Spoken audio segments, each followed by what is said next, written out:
ইউনিয়নের সদস্য হওয়ার জন্য যে সরকারি ফি আছে এটার বাইরে কারো 1 পয়সা খরচ করার কোনো প্রয়োজন হয় না। আমাদের এখানে আমরা একটা এমন অবস্থার সৃষ্টি করেছি গত অনেক বছর ধরে, যে বিশেষ করে গত 10-15-20 বছর ধরে আমাদের একটা এমন অবস্থা তৈরি হয়েছে যে অনিয়মটা নিয়ম হয়ে যাচ্ছে। কাজে এই অনিয়ম অবস্থা আর চলতে দেওয়া হবে না ইনশাআল্লাহ। আমরা এটার ব্যাপারে যথেষ্ট সচেতন থাকবো যাতে আমাদের শ্রমিক ইউনিয়নগুলোতে একটা নিয়ম শৃঙ্খলা ফিরে আসে এবং কেউ যেভাবে অনিয়মের মাধ্যমে মানুষের অনেক কষ্টার্জিত পরিশ্রমের যে টাকাগুলো মানুষ এভাবে নিয়ে চলে গেছে, এরকম দুর্নীতির মাধ্যমে এটা যেন আর কখনোই না ঘটে।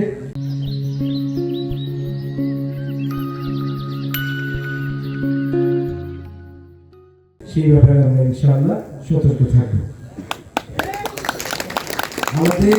আমাদের চেষ্টা থাকবে শ্রমিকের স্বার্থকে সম্পূর্ণভাবে অক্ষুণ্ণ রাখা, এবং সেই কারণে পাথর মহল থেকে আরম্ভ করে জলমহল বলেন অথবা আপনার এই যে বালুমহল বলেন, যাই বলেন না কেন, এগুলো নিয়ে যে কোনো ধরনের অনিয়মকে প্রশ্রয় দেওয়া হবে না। এবং আপনাদের যদি কোনো অভিযোগ থাকে আপনারা সরাসরি আমার কাছে আসবেন, অথবা আপনারা লিখিত অভিযোগ দিবেন, অথবা যারা একটু বয়স্ক আছেন তারা না বুঝতে পারেন আমি কি বলছি, ইয়াং যারা আছে এরা বুঝবে, টেলিফোনের মাধ্যমে আপনারা আমাকে এটার ব্যাপারে জানাতে পারবেন। আমাদের যে কম্পিউটার আছে সেটার মাধ্যমে জানাতে পারবেন, এবং আপনারা জানালে আমাদের একটা বিশেষ টিম থাকবে যারা এই ব্যাপারে সবসময় শ্রমিকের অধিকার এটার ব্যাপারে সম্পূর্ণ সতর্ক দৃষ্টি রাখবে, এবং আমরা সঙ্গে সঙ্গে যথোপযুক্ত ব্যবস্থা নেব। এটা আমাদের দলের নেতা কর্মীদের জন্য আলাদা আইন এবং অন্যের জন্য আলাদা আইন তা নয়, এই আইনটা সকলের জন্য সমান।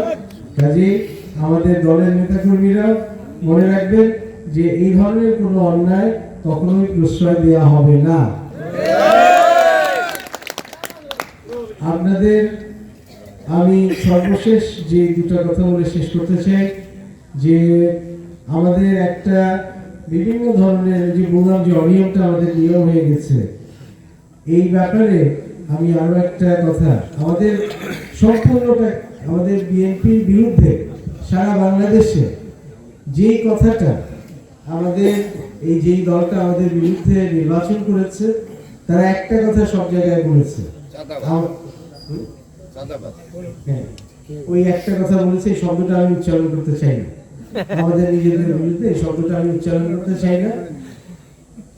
এই ধরনের কোনো অভিযোগ যাতে কেউ কখনো করতে না পারে আমাদেরকে এইটা নিশ্চিত করতে হবে।